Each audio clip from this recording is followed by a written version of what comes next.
বাঁকুড়া বিশ্ববিদ্যালয় চত্বর ভরল পোস্টারে উপাচার্য রেজিস্ট্রার সহ 3 আধিকারিককে কাঠগড়ায় তুলে ব্যাপক দুর্নীতি ও বেনিয়মের অভিযোগ। আজ সকালে আচমকাই সামাজিক মাধ্যমে একটি ভিডিও ভাইরাল হয়ে যায়।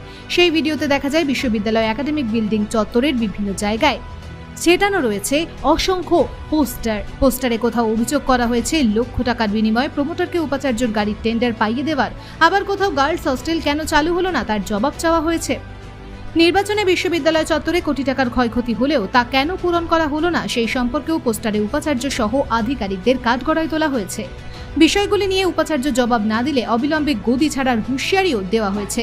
পোস্টারের প্রেস লাইন না থাকায় কে বা কারা এই পোস্টার দিয়েছে সেই সম্পর্কে স্পষ্ট কোনো ধারণা মেলেনি। সামাজিক মাধ্যমে এদিন সকাল থেকে ভিডিওটি ছড়িয়ে পড়তেই তড়িঘড়ি বিশ্ববিদ্যালয় কর্তৃপক্ষ বিশ্ববিদ্যালয় চত্বরে থাকা পোস্টারগুলি ছিঁড়ে ফেলে। বিশ্ববিদ্যালয়ের উপাচার্য পোস্টারে করা অভিযোগগুলি সম্পূর্ণ উড়িয়ে দিয়েছেন।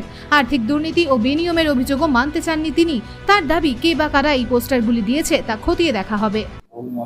হ্যাঁ, আপনার কাছে খবরটা শুনে তো আমার মনে হচ্ছে যে এই খবর আমি আগে পাইনি, কিন্তু ঘটনাটা হচ্ছে যে কারা দিয়েছে এটা বলা তো খুব মুশকিল। ওখানে তো কিছু লেখা নেই, আপনারা দেখেছেন তো, আমি তো নিজে দেখিনি।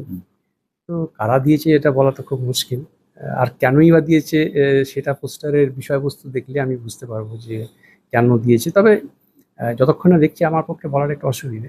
কেমন ছবিটা ভাইরাল হয়েছে, বিভিন্ন জায়গায় সমাজ মাধ্যমে ঘুরে বেড়াচ্ছে। আচ্ছা, তো এর বিরুদ্ধে নিশ্চয়ই কোনো স্টেপ নেবেন আমরা কর্তৃপক্ষের পক্ষ থেকে?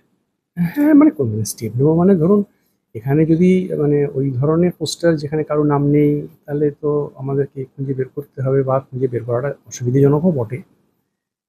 সেটা দেখতে হবে আর কি। এমনিতে দেখুন মানে আমি জানি না কি ডিটেলসগুলো আছে ওখানে, কিন্তু এখানে কখনো আমার কাছে কেউ এসে কিছু বলেনি।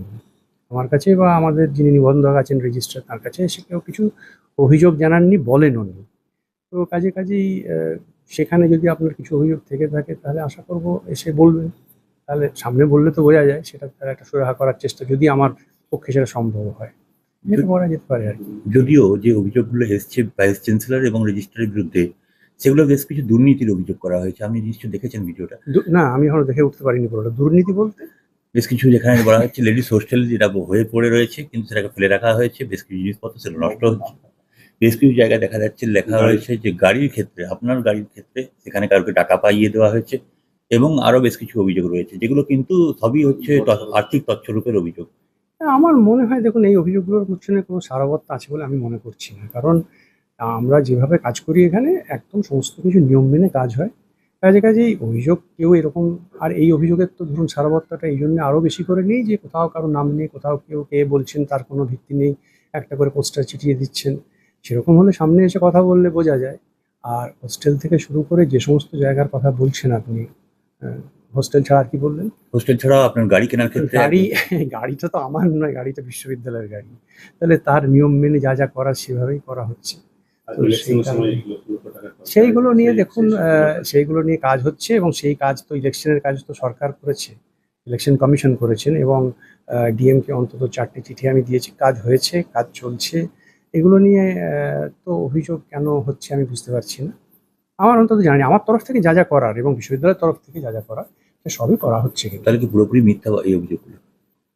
তার অবস্থা নেই আমার কাছে, তো আমি কোনো খুঁজে পাচ্ছি না সারবত্তা কিছু, এটুকু আমি বলতে পারি। কারণ ধরুন আমি এখানে অস্থায়ীভাবে কাজ করছি, আমার লক্ষণ রেখা আমি জানি। কাজেই সেই জায়গার থেকে তার মধ্যে থেকেই কাজ করার চেষ্টা করছি, এবং হয়তো সামান্য কিছুদিন যেটুকু আছে আমি করার চেষ্টা করব, এইটুকু। ধন্যবাদ।